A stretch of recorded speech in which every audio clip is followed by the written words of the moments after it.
Hi, my name is Jessie Chan. I'm the holder of this diary. Call it When Traveling.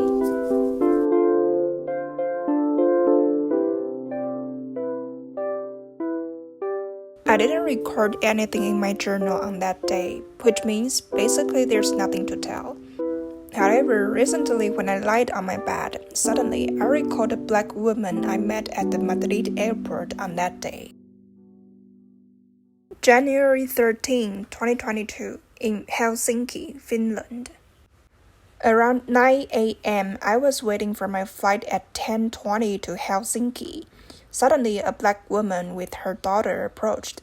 She looked frustrated, which was a big contrast to her daughter's innocent face. She didn't speak English well but seemed to be able to understand.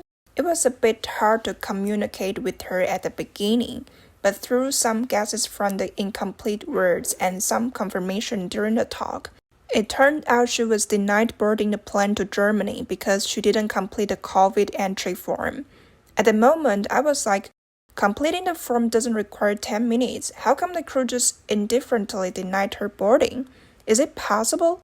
Even though it's possible, why did nobody give her the hand after that? There were so many ground staff, she could easily seek help. And why me? Is it because my Asian appearance is distinct? Am I looking friendly or I look naive? Oh gosh, the devil was gradually sneaking out from the box. I then started to help her complete the form. Where are you from? I asked. Initially, I assumed she's from the African continent, which I have confidence to know where it is because I once took a course of African politics which required us to memorize the country names. However, she said a name I had no idea where it was. Maybe it's me that didn't know the country, or her that spoke another language. Anyway, she told me she had residence in Germany.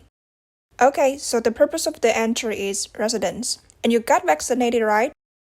I was asking her questions while completing the form. And at the same time, I felt anxious because I hadn't arrived at the gate. I was afraid that it would take too long and make me risk running out of time. I then did the form swiftly, during which time my tongue was short, which apparently didn't take her feelings into account appropriately. Some minutes later, I finished and walked to the gate. While sitting there, I felt somewhat guilty.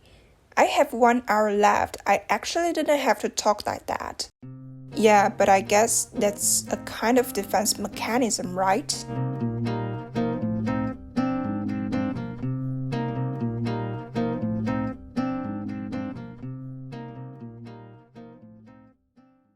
I then boarded the plane smoothly and 4 hours later arrived at Helsinki Vantaa Airport. Going back to the same place in 1 month did give me the kind of unspeakable joy. I was taking the 6:15 bus to the hostel. Along the way, I found there's much more snow on the road compared to 1 month ago, and also found my breath became slow. I feel like Spain and Finland represent my ambivert personality well. Spain satisfies my desire to look for excitement, and Finland gives me the calmness I always need for recharge.